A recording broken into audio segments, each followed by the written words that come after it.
السلام علیکم ورحمۃ اللہ وبرکاتہ۔ پیارے فرینڈس، آپ خیریت سے ہیں؟ ماشاءاللہ، اللہ آپ کو جزائے خیر دے۔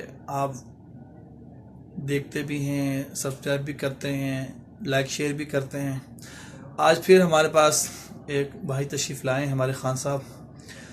ان کو ساتھ بھی انشاءاللہ ہم انٹرویو کرتے ہیں، ان سے پوچھتے ہیں کہ یہ فرسٹ ٹائم فیس کے بھی کروا رہے ہیں، کپنگ کروا رہے ہیں، تو کپنگ کروانے میں ان کو کیا کیا ایشوز تھے اور کس مقصد کے لیے کروا رہے ہیں، اور یہ کیسا محسوس کر رہے ہیں فیس پہ کروانا، کیا کوئی تکلیف، کوئی پین، کوئی اسٹریس کھچاؤ، جو ہم نے کٹس لگائے ہلکے ہلکے، وہ کیسے محسوس ہو رہے ہیں۔ آئیے ان سے بات کرتے ہیں۔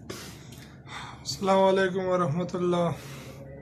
جی، میں یہ ڈیفینس سے آیا ہوں یہاں پر پہلی بار۔ میرا نام فانور خان ہے، پہلی بار یہ فیس کپنگ کروا رہا ہوں۔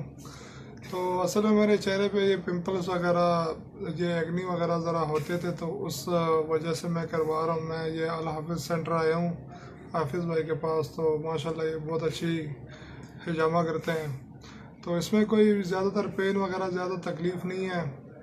تو اور یہ ہے بھی سنت طریقہ، تو آپ اس کو کریں، سنت طریقہ ہے، اور اس کے کوئی سائیڈ ایفیکٹ بھی نہیں ہے، کوئی آپ کو نقصان بھی نہیں ہوگا، انشاءاللہ آپ کو فائدہ ہی ہوگا۔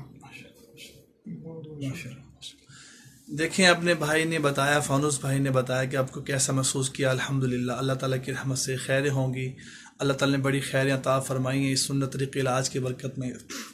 تو آپ ضرور بضرور اس کو علاج کروائیں، لوگوں کو بتائیں، بلکہ یوں سمجھیں کہ سر سے پاؤں تک اگر کوئی بھی ایشو ہے، کسی بھی مرض میں ہے، الحمدللہ ضرور بضرور آپ کروائیں۔